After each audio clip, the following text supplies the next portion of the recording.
If you're passionate about classical education and you're looking for the next step, Hillsdale College's Diana Davis Spencer Graduate School of Classical Education is now offering 2 master's degree programs.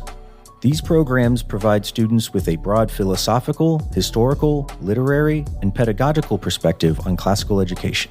The Master of Arts in Classical Education is a 2-year, in-person program on Hillsdale's campus in Michigan, while the Master of Classical Education Leadership is a 3-year hybrid program with a 1-week summer class held at Hillsdale College. Whether you're interested in teaching, administration, or another area within the field of classical education, we're prepared to offer you a foundational, time-proven approach to your studies. We want to see your application soon. Applications must be submitted on or before December 15th, 2024 for full consideration. To learn more and submit your application, visit classicalgrad.hillsdale.edu. That's classicalgrad.hillsdale.edu. Welcome to the Hillsdale College K-12 Classical Education Podcast, bringing you insight into classical education and its unique emphasis on human virtue and moral character, responsible citizenship, content-rich curricula, and teacher-led classrooms. Now your host, Scot Bertram. Thanks for listening. The Hillsdale College K-12 Classical Education Podcast is part of the Hillsdale College Podcast Network. More episodes at podcast.hillsdale.edu or wherever you get your audio. You also can find more information on topics and ideas discussed on this show at our website, k12.hillsdale.edu.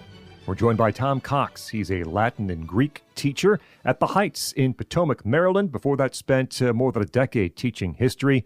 He's also a graduate of Hillsdale College. We'll talk today about storytelling in the history classroom. Tom, thanks so much for joining us. Thanks for having me, Scott. Before we do talk about storytelling, tell us your story, how you ended up at the Heights, perhaps a little about what you learned and what you took with you from Hillsdale. So, yeah, I'm a California native that braved the snows to come to Hillsdale for 4 years and major in Latin and Greek, which were a passion I guess got started in high school. I just loved getting to the roots of things, and it really seemed like Latin and Greek got us all the way there to the biggest questions and obviously some of the biggest names too who started that conversation. So had a blast there, and then was looking to be able to teach this, bring this alive for the next generation. Applied to a bunch of schools, but I loved that I interviewed with all the administration at the school I'm at now, the Heights School, and every single administrator still had a foot in the classroom,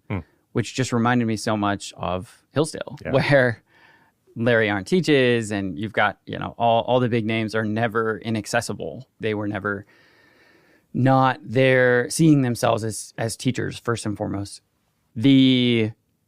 So that I just thought was a great sign of a healthy school. And I joined 13. This will be going into my 14th year, and I've never looked back, but I've taught across 7th, 8th, and now all through the high school, Latin and Greek, history, English. It's been a blast. It's been a real pleasure.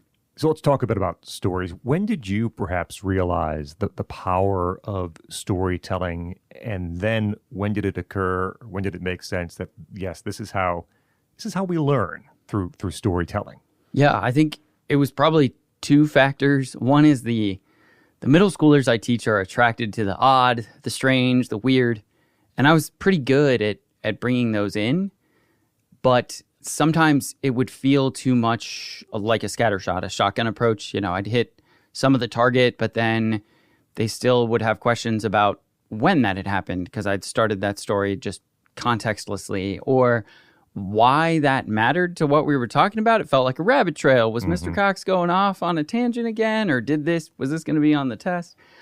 So the harder I thought about each of those, I needed to solve each of those problems step by step, and stories kind of forced me to bring all of them together into one package, it was subtle enough that I was never explicitly saying, here's the beginning, here's the middle, right? And now we're at the end. But the stories began to develop, and I saw them get an arc of excitement where, everybody who's been in the classroom knows you do get the instant feedback of the eyes and ears and the attentive sitters, or kid who stops looking outside, right? And it's fun to get that feedback and see, okay, they've they've gotten some traction. Like they're getting to know this person, or they're kind of reliving this event with me, which is really fun. And so those were kind of as the pieces fell together, I asked myself, well, what am I doing? Mm-hmm. And how can I get better? So how do you delineate, I guess, because in history, you're always trying to tell a story, telling the students what happened and facts and figures. What's that difference between maybe a textbook style of teaching compared to what we want to talk about today, which is teaching through storytelling? Yeah, so I think the big difference would be it's almost like history textbooks are stuck covering so much time and place and material and people that you end up just with the skeleton or just with the outline, and there's no flesh to it. It's really difficult. That's the title of my talk is actually Raising the Dry Bones. There's that image famous from Ezekiel, and also weird, so fun to use with middle schoolers, of a valley of bones, right, coming together, piecing itself back into humans, getting breath, getting flesh, getting spirit, and becoming known, becoming people. And so I think the difference in storytelling is that I'll either zoom way in to create a hook to answer a question like, who is Julius Caesar? Or at least who was he at this moment where he nearly lost, which is a fun thing to think about for somebody who won most of the time, as we know, through history, at least until he's murdered. But looking and selecting that as a story then helps me give my students a hook where they're then thinking about the psychology of Julius Caesar. What would have been difficult about that? What would have been difficult about not knowing the future? Instead of the normal historical approach can often feel like history is this inevitable wave moving forward. And of course, Julius Caesar was picked by history to succeed until he wasn't. And then he was toppled off of history's horse or, fate's wheel turned or whatever image you have. But telling the story gets us down with right next to, in the saddle next to the commanders who made these decisions, the leaders who went forward and took great risks, but didn't know how it was going to turn out. And when you can get a student back into that frame of mind of great leadership involves great risk, they've learned so much already, right? Even though it also makes the details of the first century BC a little easier to handle as well. People love storytelling and they sort of thirst for it too. There's some standard advice out there, perhaps, that people would have in front of them if they're thinking about storytelling. Is it right? Do you have some problems with perhaps some of the standard ways that people would recommend storytelling? Yeah, I think the way we initially look at storytelling is an analytical approach and after the fact. And that can be helpful when the story's already being given to us. But I found that it was not a very useful tool for building a story. So the standard ones go all the way back to Aristotle's brilliant analysis of Homer and the tragedians. And they give us words now that are like plot, conflict, character, a setting. But each of those, you don't say, like, what is the setting of Julius Caesar's life? The entire Mediterranean world, right? Like, where do I begin? Or the plot, well, where do I start the plot? What's the inciting incident?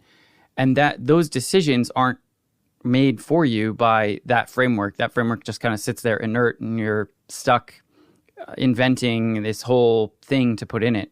So I found a slightly narrower framework that kind of focused each piece of a story that I wanted to tell my students on ultimately what are they going to get out of this, and then how can I construct this as a personal or a human narrative that helps them see history as the humanity, right, that it is. You have a different way, perhaps, to approach storytelling. Your 5 C's of storytelling. What are they? Yeah, so these 5 C's are context, catalyst, climb, crux, and closure. I always take them in that order, and I'll usually fill out a note card if I know it's the first time I've told this story and I'm really practicing with it. And if I can get the note card is nice because it limits me. If I give myself a whole page or I just open a Word doc, well, I'm just going to write an essay, right? But the note card forces me to stay focused with my students on what are the details I want them to know. Because realistically, I probably can't hang more hooks in their head than what I can fit on that note card. So I put the 4 C's on the side. I'll usually use the note card vertically. And then I fill in the details that I know I'm likely to either forget or inflate, numbers of troops or years or whatnot.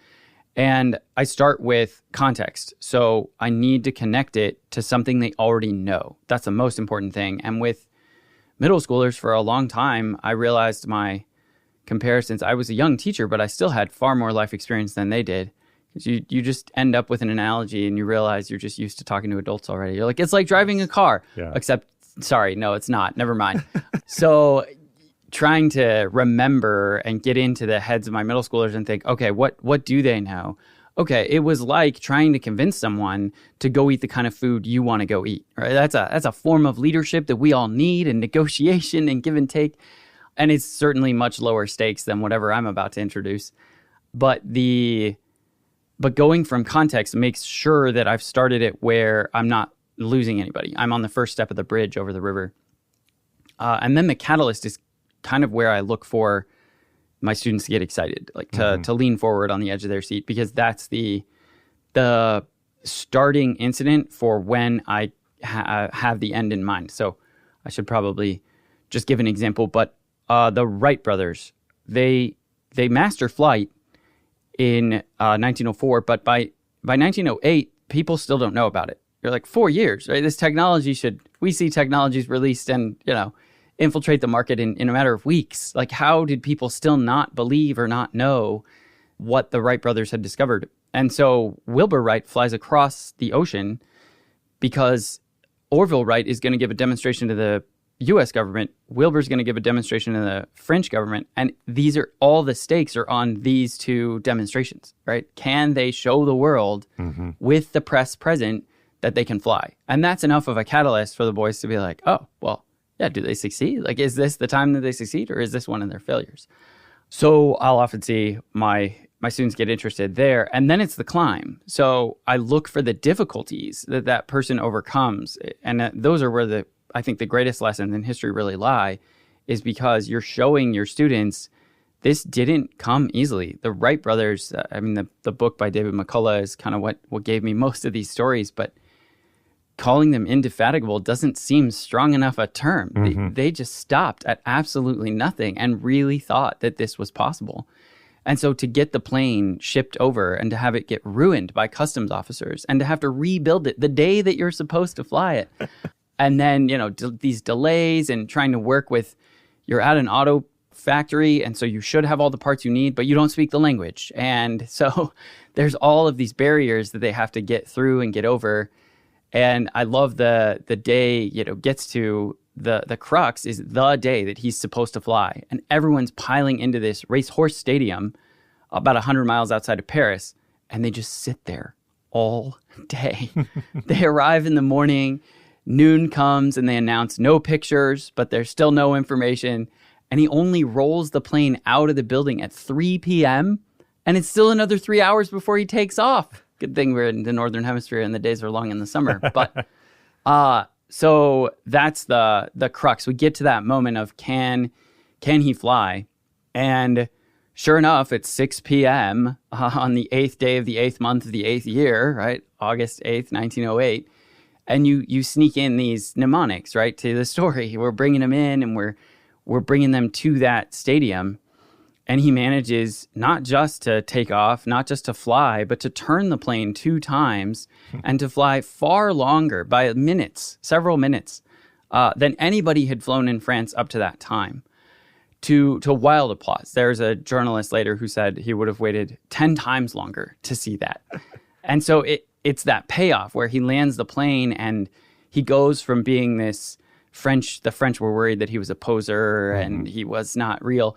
And they want to mob him and kiss him on both cheeks. He's a French hero. They nearly carry him off the field. And then I end with from crux to closure and really getting my students to think, okay, what's the upshot of this? It isn't just that this proved it to the world and it gave us flight and the Wright brothers start to train these pilots internationally. A lot of pilots can trace their licensure all the way back to the Wright brothers. It's through this amazing succession of the passing on of this knowledge.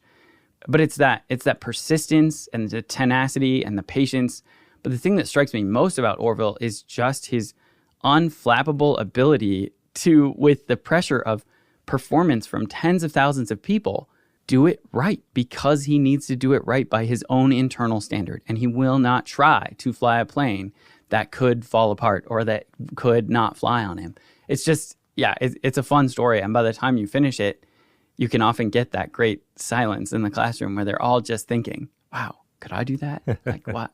How awesome, Talking with Tom Cox about storytelling in the history classroom. When you go about creating these note cards with your 5 C's, do you notice that there are particular types of stories that are easier to block out in that manner? Are there stories through history that are more difficult to try to tell in this manner?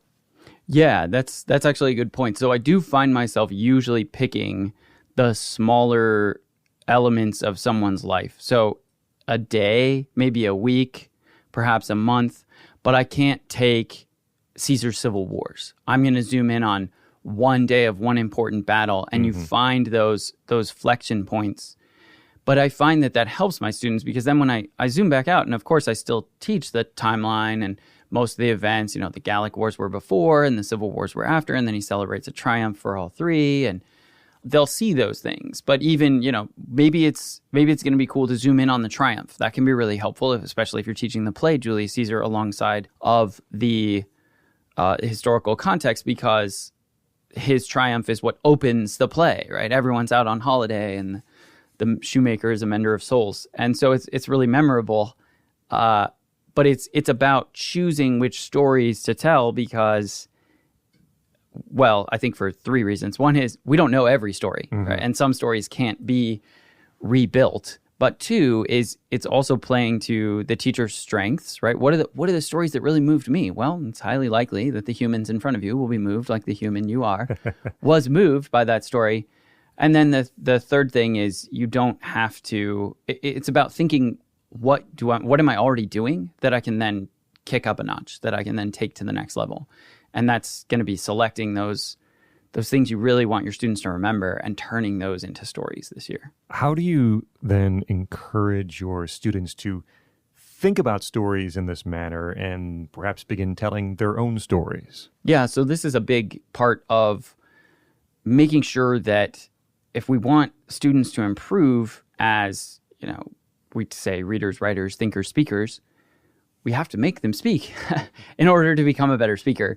And so often the temptation, especially as we get more comfortable in the classroom and lecture-based style, is to just keep lecturing. Like, we have so much to get through. We've got to keep lecturing. But I've found the longer I've taught, it's really worth it to hand the mic over to the students. And really even low stakes or no stakes, as in not all of these things have to be tested or graded, having them retell a story for their peers. So I do this in 2 primary ways. One is totally ad hoc.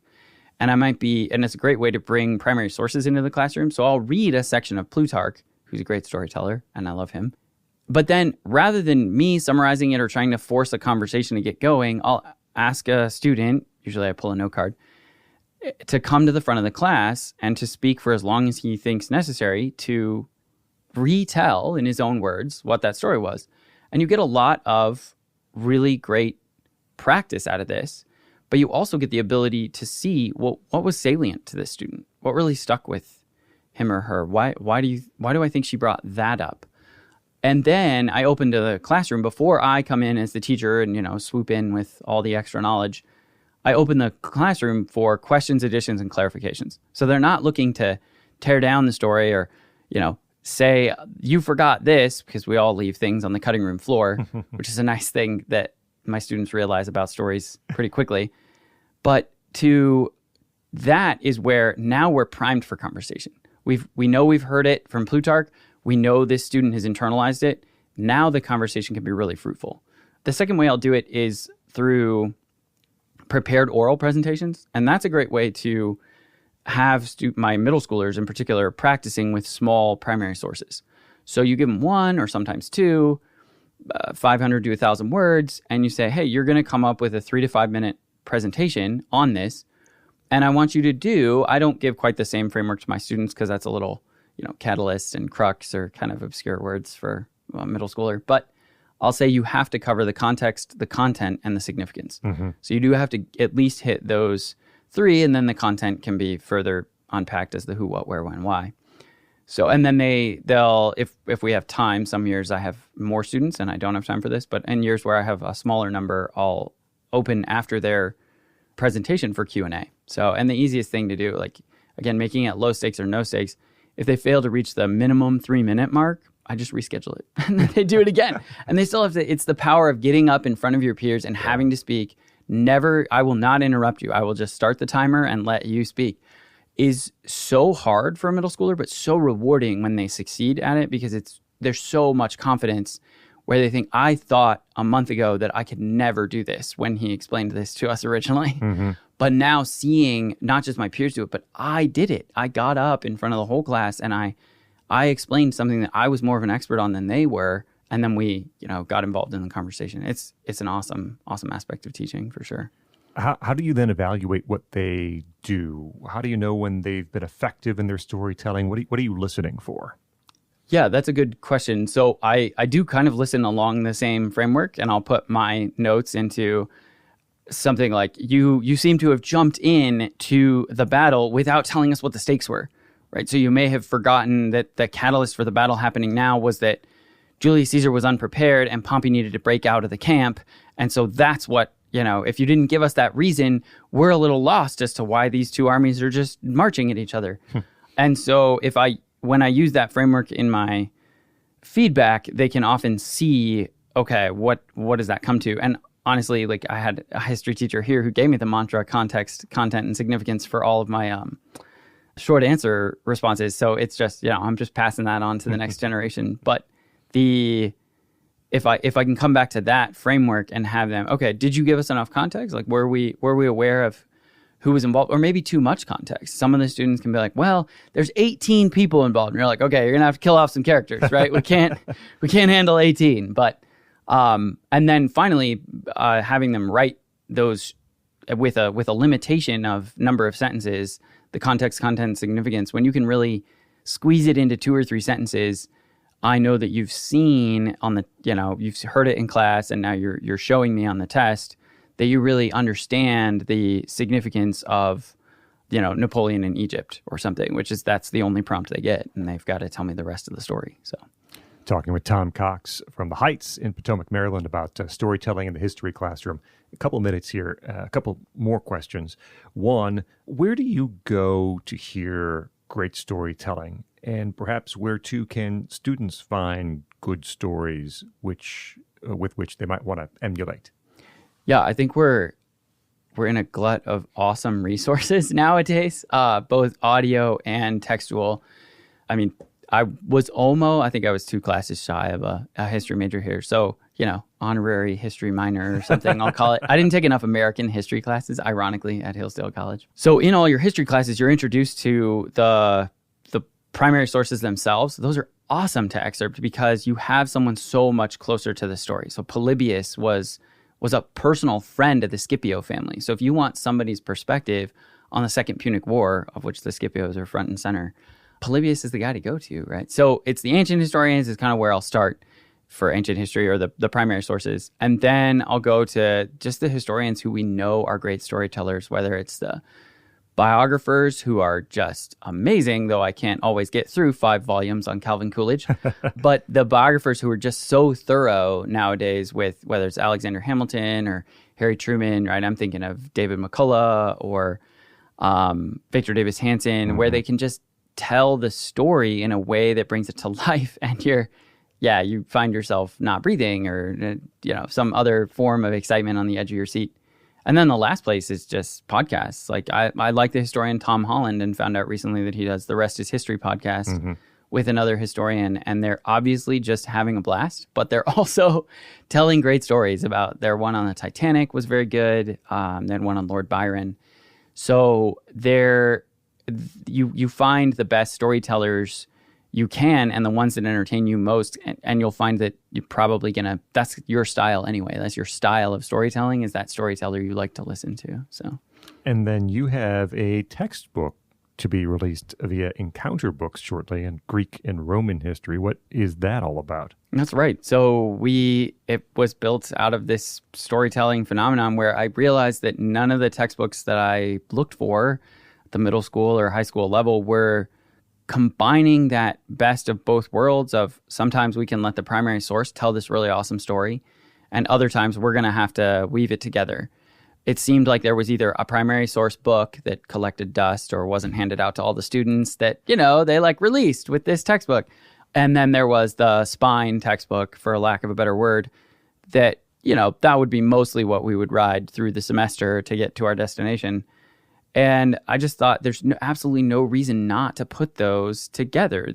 Treating one type of historian as that significantly different that they belong in a different book is wrong. And so bringing that together and trying to tell the story, we came up, my colleague and I, who co-taught this class for many years, came up with Becoming Rome and Becoming Greece to, again, emphasize that idea that none of these decisions were inevitable. And we put students back in the saddle of a lot of these major world-changing events and let them see the persons and the politics and the pettiness, but also the virtues involved on all sides. And it's been really enjoyable. Tom Cox is Latin and Greek teacher now at the Heights in Potomac, Maryland. Spent more than a decade in the history classroom, too. He's also a graduate of Hillsdale College as we talk storytelling in the history classroom. Tom, thanks so much for joining us here on the Hillsdale College K-12 Classical Education Podcast. Thanks, Scott. I'm Scot Bertram. We invite you to like us on Facebook. Search for Hillsdale College K-12 Classical Education. You also can follow us on Instagram at Hillsdale_K-12. That's Hillsdale_K-12 on Instagram. Thank you for listening to the Hillsdale College K-12 Classical Education Podcast, part of the Hillsdale College Podcast Network. More at podcast.hillsdale.edu or wherever you get your audio.